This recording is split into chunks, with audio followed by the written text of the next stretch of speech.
Good evening. The Tuesday, July 15th, 2025 meeting of the Eden Prairie City Council is now called to order. Please rise for the Pledge of Allegiance. I pledge allegiance to the flag of the United States of America and to the republic for which it stands, one nation, under God, indivisible, with liberty and justice for all.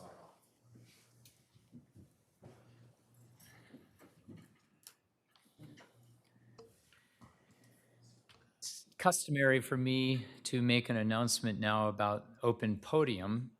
Open Podium is an opportunity for Eden Prairie residents to address the Eden Prairie City Council on issues related to Eden Prairie City government prior to each regular council meeting, which typically occur the first and third Tuesday of each month. These open podiums occur from 6:30 to 6:55 here in the council chamber. If you wish to speak at Open Podium, please do contact the city manager's office at 952-949-8412 by noon of the meeting date with your name, your phone number, and subject matter so we can be better prepared for you. Open Podium is not recorded or televised. If you have questions about Open Podium, please contact the city manager's office. Mr. Getcho, I think we have a proclamation and a presentation. We do, Mayor. Thank you. Yeah, some good news tonight. I'm going to turn things over to our Park and Recreation Director to talk about an award we received. Yeah, thank you, City Manager Getchell. Mayor and Council, we're super excited tonight to celebrate a recent award that our team at the Community Center received. And in 2024, the City of Eden Prairie was recognized as a top training provider in the United States with the American Red Cross. And this is our third year in a row receiving this recognition. And it's not solely based on the quantity of aquatics training, but also the quality and participant satisfaction. The Parks and Recreation team is very proud of our efforts providing quality trainings for over 500 lifeguards last year and swim instructors, not only from Eden Prairie, but from the metro area, greater Minnesota, and beyond. We recently hosted lifeguard instructor courses that had participants from Florida and Tennessee who traveled specifically to Eden Prairie to attend our trainings. We're especially appreciative of our aquatic supervisor, Nick Remies, and his talented team of lifeguards for the daily leadership they provide in keeping our community safe at both our outdoor beaches and indoor aquatic center. Also for their collaborative efforts with the American Red Cross in providing such outstanding training opportunities. So thank you to Nick. Thank you. Hi, Nick. Hi. So just a couple other things that we do in addition to lifeguard and swim instructor training. We provide CPR and first aid training for all of the Parks and Recreation staff, both part-time and full-time. And then we also offer babysitters training, CPR, and wilderness first aid classes to the public.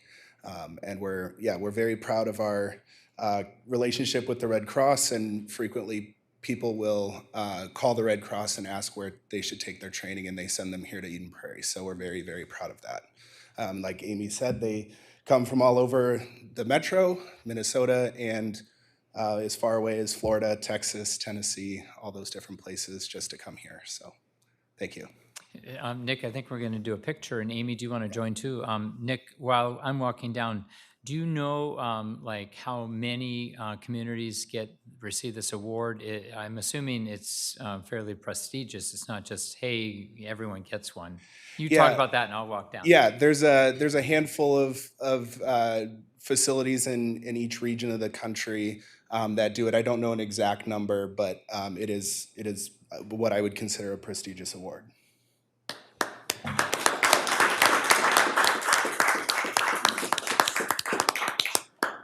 Going to look short tonight. Very even and symmetrical. All right, thank you. Congratulations. Thank you.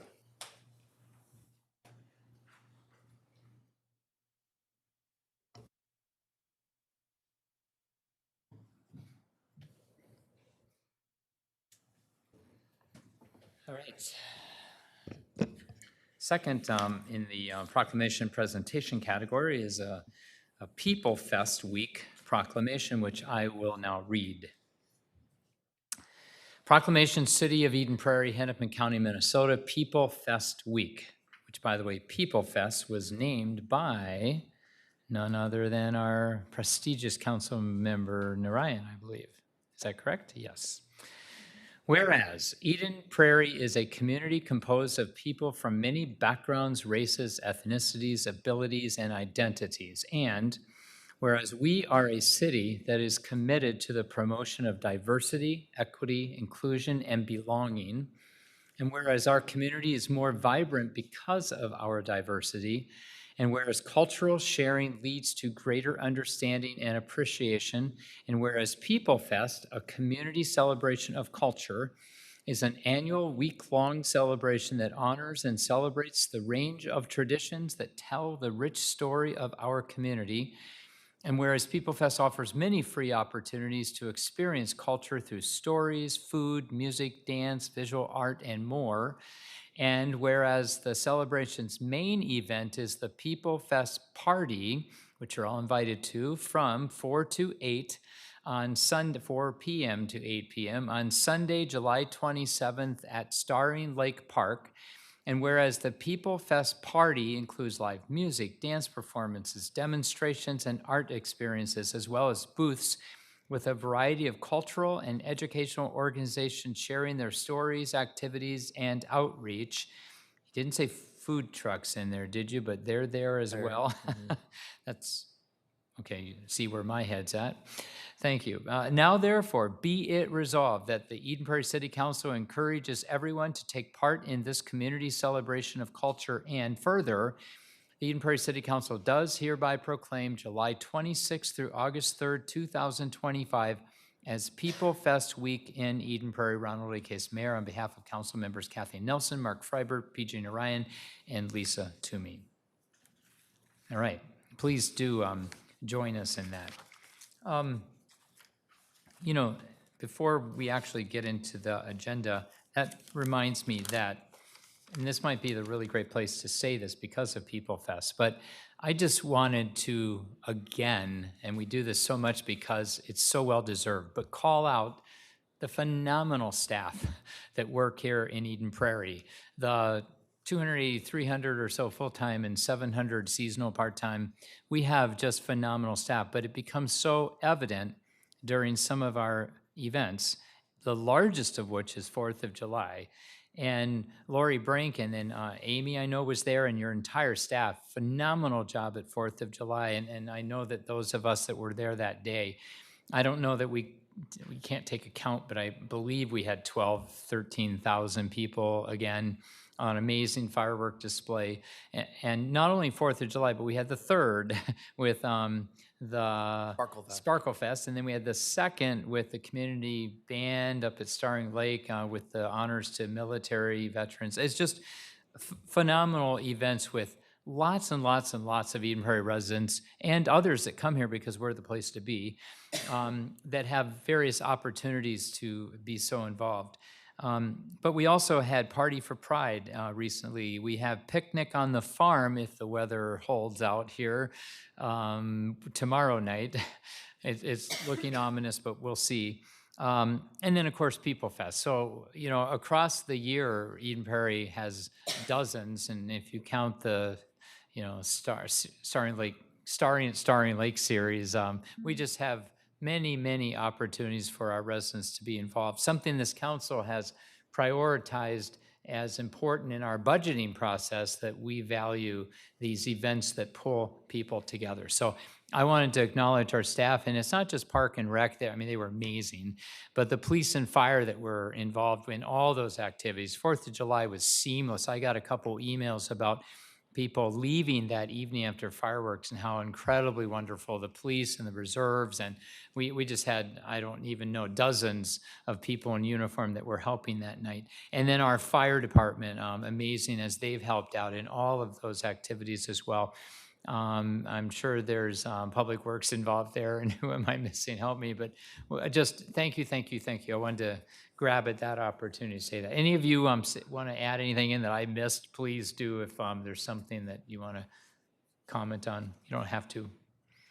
Okay, Rick, just give our deep, deep gratitude to you, but well, we can give it to you, but also to staff, because we just so deeply appreciate all the work that they do. No, Mayor, you had it covered. It's all employees, all departments, a citywide effort. All right. Moving on then in our agenda is to approve our agenda. Council, any items in the agenda that you wish to add, like a council member report? If not, could I have a motion to approve the agenda? I'll move to approve the agenda. Is there a second? Second. Further discussion? All those in favor say aye. Aye. Opposed? All right, moving on to consent calendar. Moving on to the city minutes. Well, let me ask first. That's fine. I'll have you do it in just a second. Anything in our council minutes as you were skimming through them that you caught that maybe is an edit or something you want to make sure you add? Okay. If not, Councilmember Ryan, do you want to make a motion to approve both? Move to approve the following city council minutes. City council workshop held Tuesday, June 17, 2025. City council meeting held Tuesday, June 17, 2025. Okay, is there a second? Second. Any further discussion? All those in favor say aye. Aye. Opposed? All right, now moving on to consent calendar, which are all really important items, but often do not need further discussion, so we clump them together. However, council, any items A through T, long list tonight, that you wish to pull individually to have a little bit further information, discussion, we could even vote on it separate. Anybody? All right, if not, is there a motion to approve the entire consent calendar? Move to approve items A through T on the consent calendar. Is there a second? Second. Any further discussion? All those in favor say aye. Aye. Opposed? All right, Mr. Getchell, we do have one public, is the conditional use permit also, two public hearings this evening. Yeah. So if you want to go ahead and introduce the first one. Yes, thank you, Mayor and Council. Our first public hearing is a first reading for a planned unit development on just under 1 acre with waivers. Here we have an applicant requesting approval to redevelop the former Mr. Car Wash site at 8280 Flying Cloud Drive to be a new credit union at the corner of Flying Cloud Drive and Middleset Road. The proposed credit union is just under 2,900 square feet with a drive-through on the north side of the building. The property is located in a commercial area zoned C regional service, consistent with the guiding. The property is consistent with our guide plan. You will get a presentation on the project, and the Planning Commission recommended approval of this project.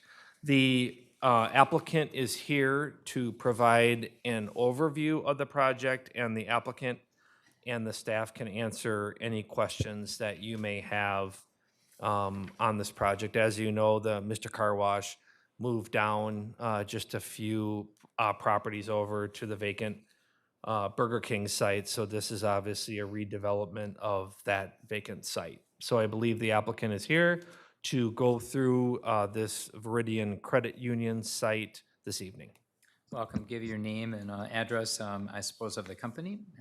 Yeah, Mayor, council members, my name is David Knably with Civil Site Group, the civil engineer on the project. Our address is 5000 Glenwood Avenue in Golden Valley, Minnesota. Great.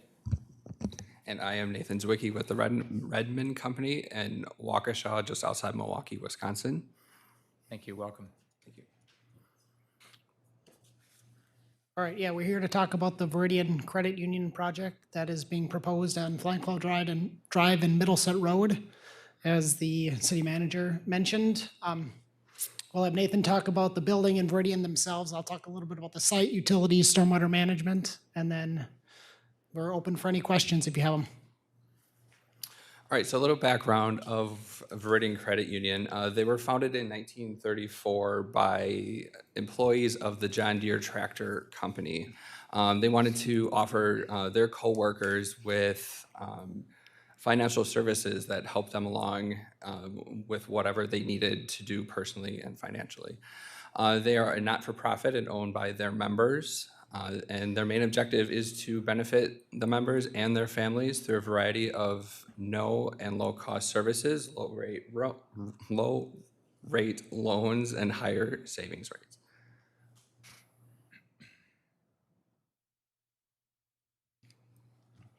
So the property that they currently obtain is 6385 Old Shady Oak Road.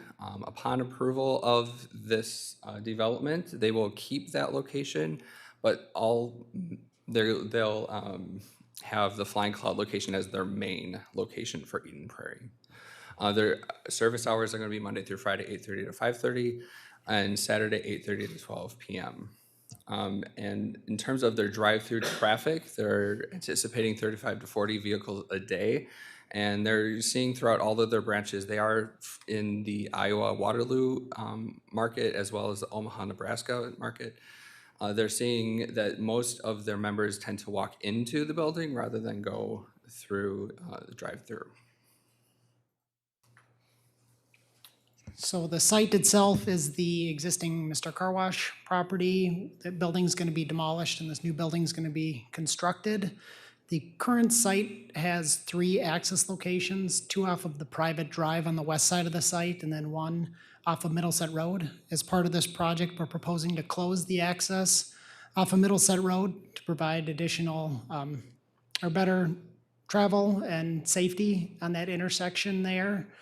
The southern access on the private drive is being shifted south a little bit, and then the drive-through will happen on the east side of the site. The site will be, doesn't need to provide stormwater management for the city of Eden Prairie, but it's in the Riley Purgatory Bluff Creek watershed. So stormwater management system will be constructed and installed on the site to treat the stormwater runoff. The stormwater system consists of underground detention tanks and then a couple of proprietary filter devices. As part of the application, we are requesting a couple of waivers on this project. One waiver is for reducing the parking setback. The existing property, when it was developed, I think back in the 70s maybe, they had parking that was set right on the property line on this whole, I don't think it's technically it was a PUD, but they put the proper parking right on the property line on the west side. We're proposing to maintain that condition.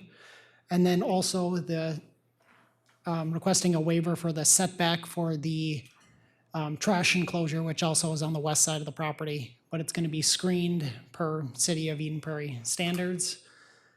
The project will be providing landscaping to meet City of Eden Prairie standards, and we'll be saving some of the existing trees that are there along Middleset Road.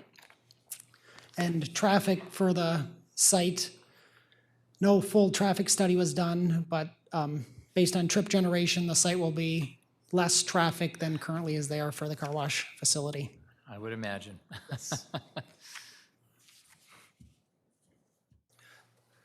So for the building design for itself, it's designed to be open and welcoming to current and potential members. It incorporates large amounts of natural lights within the space and includes components that speak to the Veridian brand, including green accents, the overall butterfly roof speaks to the V of their name. Veridian branches are designed to be clean and modern with a focus on delivering members through a digital-first philosophy, which offers in-branch support and guidance. The branch itself includes 2 drive lanes. One will include an ATM. And the exterior materials are comply by city code by mixing the various classes by means of glass, stone, masonry, and aluminum siding. And then the overall architecture fits the surrounding area by bringing in a new modern building to the Flying Cloud streetscape. And here's some renderings. So this is going to be the main entry. There's a metal ACM panel that wraps that entry, further bringing on the branding down to the member and employee scale. Then this is a view of what the ATM area would look like. So the mix of aluminum siding, ACM, metal panel along the entry again, further into the rendering and over the drive up. And then you can see the shot of the butterfly roof up on top of the building. And then just a night rendering of what they would anticipate to doing. Yeah, so with that, that's all we had. So we're open for any questions if anybody has anything. I just have a curiosity question. The car wash had a lot of water runoff, not storm water runoff, but runoff obviously interior to the building. And I'm assuming car washes have a whole lot of underneath ways to capture water. Does all that get destroyed? Do you use some of that to some of, for some of the purposes of your stormwater runoff drainage? Yeah, that'll all be removed. So It that will all be wasn't- removed, Yeah, okay. that'll all be taken out. And it wasn't ever utilized for stormwater I capture. understand that. So, yeah, it's all gonna be redone. We'll be installing a new sanitary service for this facility. New water services will be provided here. So all of that will be Just curious. taken out. but- Yep. Okay, great. Council? Yes, Council. On your picture, you showed numerous flowers along the site, which we do want to see. Are those actually going to end up appearing similar to the flowers that you had on your picture? And I assume there will be flowers along with other We kinds want of purple trees. hydrangeas that are in bloom all the time if you can do that. Even in the winter.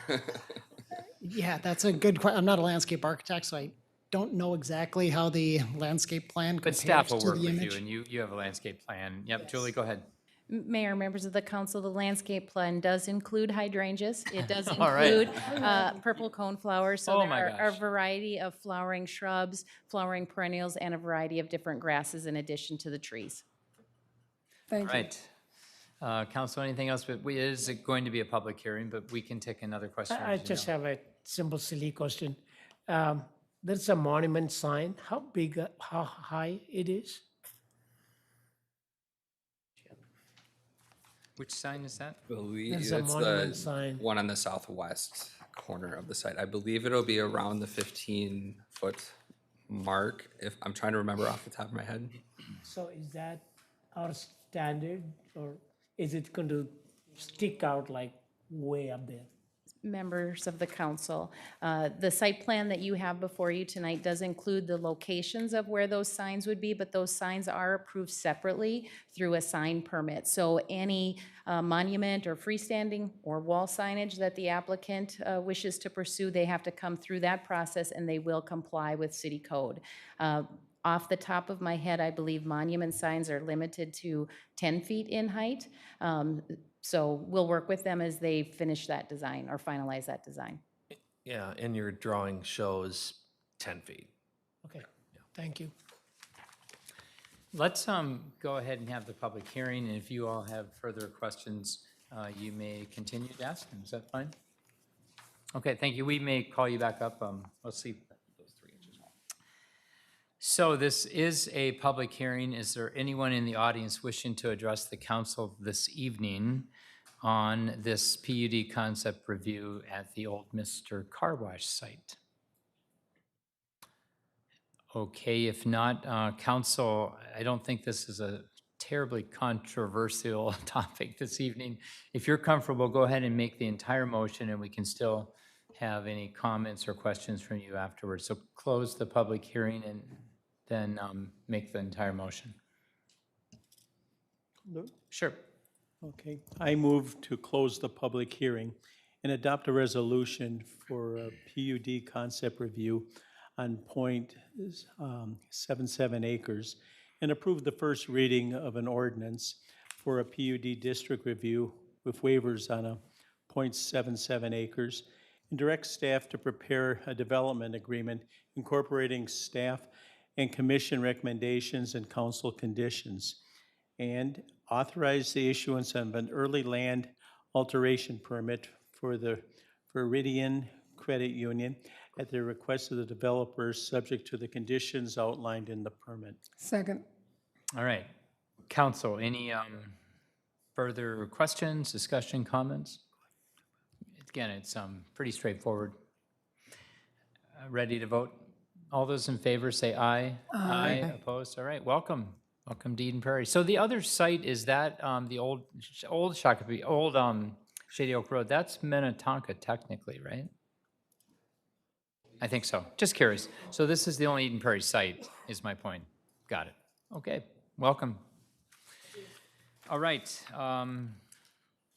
Where are we at here? Let's see. Oh, Mr. Getchell, we do have a conditional use permit. We do, Mayor, and you may recall, this is for the Doran Kemper House again. This was on our agenda at the last meeting for a certificate of appropriateness. Same type of project. This is for the adaptive reuse of the Doran Kemper House again. You may recall, same type of project for the adaptive reuse of the Doran Kemper House as potential a small independent bookstore. You considered and approved, as the Heritage Preservation Commission considered, certificate of appropriateness for the bookstore, and again, for a conditional use permit is required for that as well. And they considered and recommended also a conditional use permit for the same purpose. The city code requires that a conditional use permit be given for this, and the resolution be approved, and the resolution is in your packet. So as I went through at the last meeting, and it's in the packet here, a resident has expressed an interest in opening up a bookstore. A future action that the council would take would be approving a lease. So at that time, there would be a discussion about the terms of the lease and the operations and the hours in a lot of detail at that time related to the bookstore and the operations of the bookstore. The discussion here is the city portion or the land use portion of just having the conditional use permit for the Doran Kemper House. So at the June 16th meeting, HPC held the public hearing on the CUP. There were no comments for or against the proposal, and they recommended the approval. And the resolution is in the packet. It's a pretty straightforward, brief resolution that would approve a conditional use permit that would allow the city to move forward with the adaptive reuse for the bookstore. You do need to hold a public hearing and then adopt the resolution. Great, thank you. Good summary. And just as a supporting comment, across our city we have several we have a lot of history in Eden Prairie, but we have several historic buildings which are actually within city ownership, historic properties, I should add. And we try, so it's not a burden on our taxpayers, we try to go out and find adaptive reuse tenants that could, in theory, ideally, when these things occur, keep the buildings open to the public so they have access to them, and encourage another business to go on in Eden Prairie, and recoup some of the investment that the city invests in these properties to maintain them for future generations here in Eden Prairie. So examples are Camp Edenwood, which the city owns, and we lease back to a camp, I think for $1 a year, but it's a great program to have within our city limits and great for the children that they serve. Cummins Grill House, we lease out to the Historical Society for events up there where the public has access regularly across the year to experience one of the only two, both those properties, by the way, are the only two properties on the National Historic Register. Again, one of our goals is to keep them open and accessible to our public. The Smith Cafe is a golden example, I think, of adaptive reuse that opens this historic home that the city owns, but that gets leased and then helps, we receive the rent and helps, again, to repay any investment that we've had in that. So this bookstore idea is just, I think, so cool down at the Doran Kemper Log Cabin House, which is one, I learned, I guess, 4, I've been saying 3 forever, but I believe there are 4 original 1856 log cabins in the city of Eden Prairie, and the Doran Kemper House is one of them. And so what a great, quaint, wonderful building, I think, to have a bookstore and right on Lake Riley. Hopefully, there's going to be some kind of a deck overlooking the lake. And I believe I've heard a couple enterprises here within Eden Prairie that maybe sell beer and maybe sell coffee might be interested in participating in various evening activities at this bookstore. That's still in the works, but it's just this really kind of came out of nowhere, and we're all really excited that this entrepreneur is so interested in opening up a bookstore. So with that, you can ask questions and comments about this later. I'll go ahead and have a public hearing, then we can get it closed. And if you have anything to say, go ahead. So to anyone in the audience this evening, this is a public hearing on the resolution that will approve the conditional use permit for the Doran Kemper House. Anyone wishing to address the council on this issue tonight, please come forward. See, Nick, you don't want to just speak for the heck of it, or no? Okay, so just check in here. So seeing none, council, could I have someone close the public hearing? Go ahead, and if you're okay with it, move the resolution, and we can still have questions or comments. Move to close the public hearing and adopt a resolution approving the conditional use permit. Is there a second? Second. Any comments anyone wants to make? I'm assuming not a lot of questions, but I like your idea about the ice cream, I know. beer, and coffee. I know. And having it's a very if you've been down there to the Riley Farm, which many of you have, I mean, it's definitely a destination spot. It's like not on a big thoroughfare. It's not, I see Rachel nodding your head. I think you had a tour there, didn't you, a while back or something, or met my wife there or something, I think, if I remember correctly. Only thing missing is live music. Well, yeah, that's a possibility too. But I just think the possibilities are, I don't know about limitless, but certainly very exciting. All right, council, are we ready to vote? All those in favor of this resolution signify by saying aye. Aye. Opposed? All right, passed to unanimous. Payment of claims. Again, these are in traditional sense, the checks that the city has cut since our last meeting. So all of our expenditures, pages and pages long. Council, any of those expenditures that you wish to learn more about or question? If not, is there a motion to approve the payment of claims? I'll move to approve payment of claims as submitted. Is there a second? Second. Roll call. Councilmember Freiberg, Aye. Councilmember Narayan, Aye. Councilmember Nelson, Aye. Councilmember Toomey, Aye. Mayor Case. Aye. Mr. Getchell, we do have under ordinance and resolution an ordinance amendment.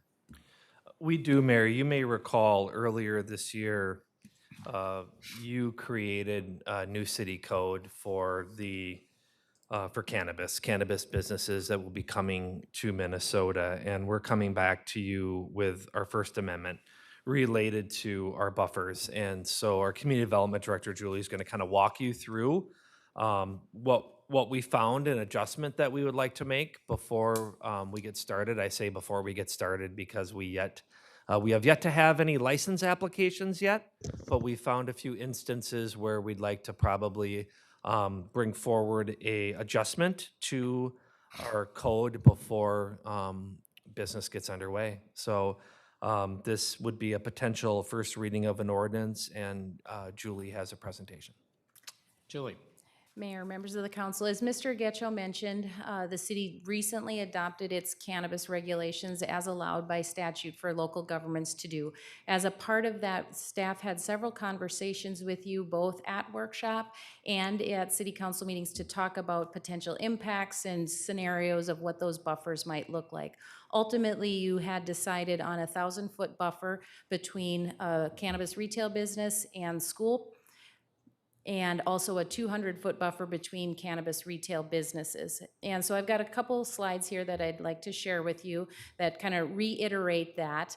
And when we were having those discussions, we shared with you several graphics of what those buffers would look like and the number of properties that would be impacted by those.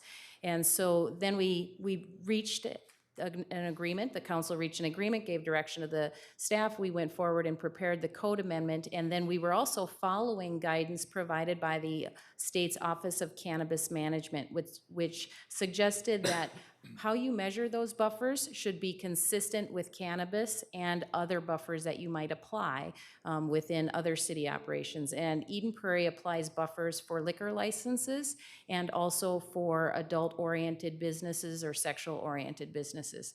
As you might imagine, we use the liquor licensing buffer with a lot more frequency than we do for the adult uses. So code was written reflecting from a door-to-door type of measurement, which is a little bit different than what you had seen in the presentations of property line to property line.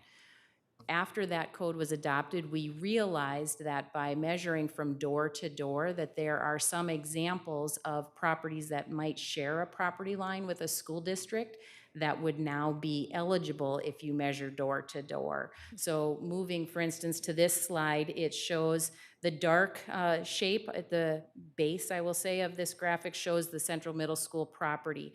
That blue buffer is if you measure 1,000 feet basically from door to door. So as you can see, these pink properties over here on, over here on Wallace would now be eligible to have a retail business even though they share this property line with Central Middle School. And that seemed to be inconsistent with the direction that council had provided when you initially had these discussions. So we're back before you this evening asking that proposing that we change the measurement from door to property line, which then would apply this orange graphic. That would be the limits of the 1,000-foot buffer from the property line. So that, in a very, what feels to me like a long-winded nutshell, is what that code amendment proposes tonight. Thank you, well explained. Council, this is not a public hearing, but we can ask questions. Anybody have any questions or comments, thoughts you want to share? Maggie, are you an attorney with other cities as well? Yes, I am. So this is not new to you. No, Are we're we dealing with this with all of our cities. And does this feel, or at least whether from your other cities or just from your readings, are we fairly consistent with what a lot of cities are doing today? I think so. A lot of cities are taking a more zoning-focused approach to cannabis retail businesses. But in Eden Prairie, we're just treating them like any other retail use, which is fine. So I would say that might be the biggest difference, and I haven't looked to see which ones are, but I know a lot of them are treating them as conditional uses or something like that. Okay. But I think in general, our registration scheme is very similar to what other cities are doing. Of all the cities that you represent, are we your favorite? Yeah, obviously. I thought Obviously. that. By far. This seems pretty straightforward. I just wondering by changing anything negative impact any other property, because from door to door, which is somebody has a large property now pushed out further. I'm just curious. Like inadvertently, have we created other Yeah, problems? yeah. I mean, I would think you would have You looked already at that checked, you and know. you feel comfortable with it. You're recommending it. Mayor, members of the council, that's correct. We're fixing an unintended outcome Okay. with what was already in code. Okay. Let's go ahead and have a motion. Then again, we can continue to discuss if you wish. But someone, would you move this? I move to approve the first reading of an ordinance amending City Code Chapter 5 by defining the measurement of distance for cannabis retail business buffers. Is there a second? Second. Any further discussion?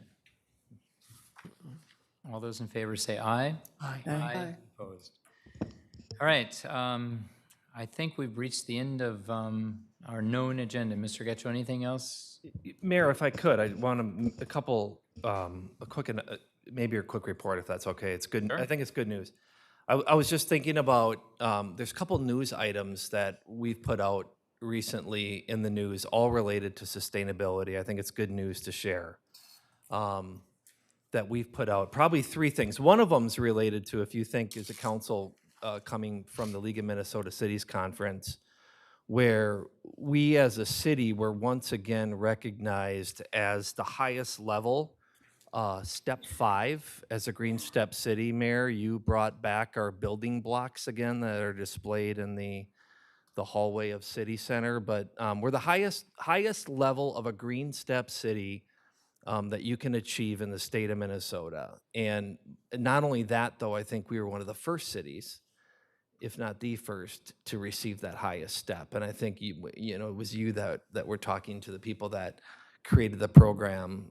Can we have a step 6? Can we be recognized as one of the first cities to receive that program? But that program's been around for 14 years, and I believe there's 26 areas where cities can be recognized for best practices in sustainability. It's been around for a long time, and so we're recognized for that.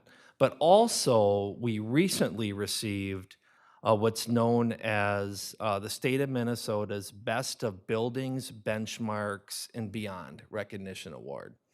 And that's an award where we stood out as one of the few cities in Minnesota for our sustainable building operations, our management of our facilities. So kudos to our facility operators, our administration department.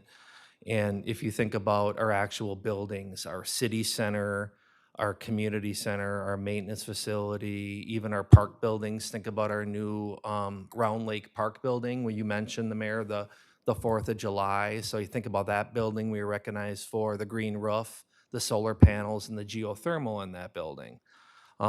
In this building that we're in now, and in our maintenance facility and our other facilities, we have state-of-the-art, energy-efficient air handling units are recognized for. And at our community center, we're recognized for some of the highest and most efficient ice rink air handling units. So that's a statewide award that we received. So you may have noticed the news release that went out on that. And then third, and this will go out, I think, tomorrow or the day after, we were one of the first cities in the state of Minnesota to get a state grant. It's the Solar on Public Buildings grant. One of the first cities to get a grant for solar panels that are going to be put on Fire Station 1, just across from City Center here. I think we're like one of maybe 15 or 20 cities to get the Solar on Public Buildings grant for that. And then we're going to get a similar grant for our Den Road liquor store later in the year, and that's state of Minnesota. So those are 3 very specific recognitions related to our sustainability initiatives just this month. Wow. So I thought that would be something to report on. Yeah, it's excellent news. Sounds great. And as you say, it's pushed out on our Facebook website, everything, right? So our communications team has done a great job of putting that information out. So that's out there just within the month of July. Very good. Congratulations to you and to staff. All right. Anything else, council? If not, let's have a motion to adjourn. I move to adjourn the city council meeting tonight. Is there a second? Second. Further discussion? All those in favor say aye. Aye. Opposed? This meeting is adjourned.